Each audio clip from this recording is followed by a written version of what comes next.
Hello મિત્રો, આજના ખાસ વિડીયોમાં વ્યવસ્થાતંત્રના વિવિધ પ્રકારો વિશે ચર્ચા કરીશું. જનરલ પેપર 1 અને પેપર 2 કોમર્સ માટેની ડેમો પીડીએફ અને સંપૂર્ણ પીડીએફ મેળવવા માટેની લિંક ડિસ્ક્રિપ્શનમાં મળી જશે.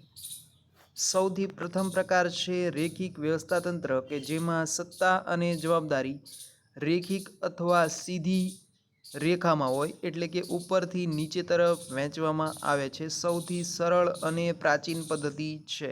લશ્કર વિભાગ અને આર્મી જેવા સેક્ટરની અંદર આ વ્યવસ્થાતંત્રનો ઉપયોગ થાય છે. એકમનું કદ નાનું હોય, કાર્યક્ષેત્ર મર્યાદિત હોય, અંકુશના કોઈ પ્રશ્ન ન હોય અને એક જ વસ્તુનું ઉત્પાદન થતું હોય ત્યારે આ પ્રકારનું વ્યવસ્થાતંત્ર ઉપયોગી બને છે.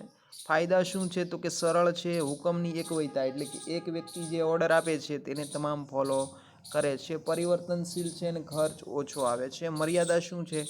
તો એક વ્યક્તિ ઉપર કાર્યબોજ વધે છે, શ્રમ વિભાજન અને વિશિષ્ટકરણનો અભાવ છે, એટલે કે અન્યની આવડતનો લાભ મળતો નથી. ઉદ્ધવ માહિતી સંચારનો અભાવ છે.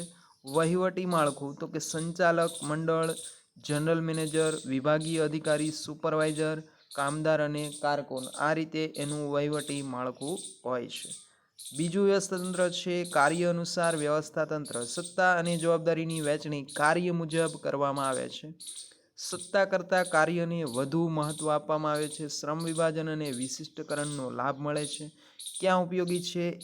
એક સમાન વસ્તુ કે પેદાશને બદલે જ્યાં ગ્રાહકના ઓર્ડર મુજબ ઉત્પાદન થતું હોય ત્યારે વધારે ઉપયોગી છે. ફાયદા શું છે? તો શ્રમ વિભાજન અને વિશિષ્ટકરણનો લાભ મળે છે. કાર્યબોજની અંદર ઘટાડો થાય છે. યોગ્ય નિર્ણય લઈ શકાય છે. સત્તાનું વિકેન્દ્રીકરણ જોવા મળે છે. વહીવટી માળખું શું છે? તો કે એક મુખ્ય અધિકારી હોય છે, તેની નીચે વહીવટી અધિકારી, કારખાના વિભાગ અને એની નીચે કર્મચારી, આ પ્રમાણે માળખું હોય છે. મર્યાદા શું છે? તો કે રહસ્ય સમજવામાં કે જાળવવામાં મુશ્કેલી થાય છે. લઘુમતી જૂથને અન્યાય થાય છે. સંકલન અને શિસ્તના ઘણા પ્રશ્નો ઊભા થાય છે.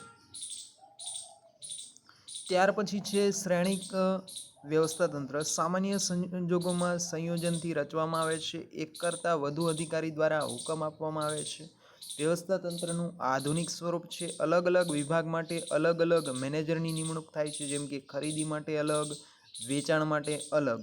ક્યાં અનુકૂળ છે? ટેકનોલોજી અને કામગીરી બંને મહત્વની હોય ત્યાં વધુ ઉપયોગી છે. ફાયદો શું થાય છે? તો કે કાર્યબોજ ઘટે છે. નિષ્ણાતની આવડતનો લાભ મળે છે. મર્યાદા, તો કે સમજવામાં મુશ્કેલ છે. હુકમ એકવયતાનો અભાવ છે. નિર્ણય પ્રક્રિયામાં વિલંબ થાય છે.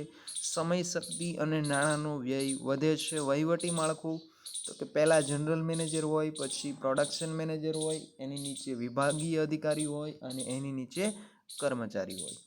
વૈધિક વ્યવસ્થાતંત્ર. સંચાલકો દ્વારા ચોક્કસ હેતુ પાર પાડવા માટે એકમના દરેક વ્યક્તિ અને તેમના કાર્ય વચ્ચે સંબંધ સ્થાપિત કરવાના હેતુથી વૈધિક વ્યવસ્થાતંત્રની રચના કરવામાં આવે છે, જેનું માળખું રેખિક અથવા કાર્ય અનુસાર હોઈ શકે છે. પ્રથમ સંચાલકો દ્વારા નકશો તૈયાર કરવામાં આવે છે.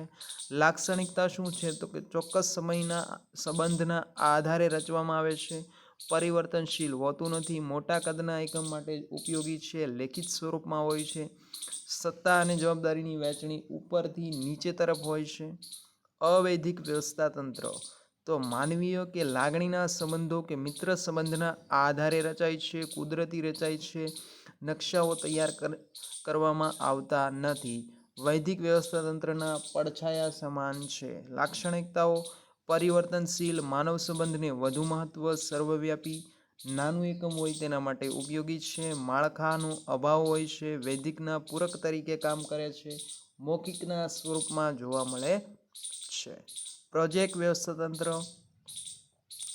મેટ્રિક, ગ્રીડ, પ્રોડક્ટ અથવા પ્રોજેક્ટ વ્યવસ્થાતંત્ર તરીકે ઓળખવામાં આવે છે. જો આ પ્રશ્ન પણ ઘણી વખત પૂછવામાં આવેલો છે કે પ્રોજેક્ટ વ્યવસ્થાતંત્રનું બીજું નામ શું છે? તો મેટ્રિક કહેવાય, ગ્રીડ કહેવાય, પ્રોડક્ટ કહેવાય અને પ્રોજેક્ટ કહેવાય.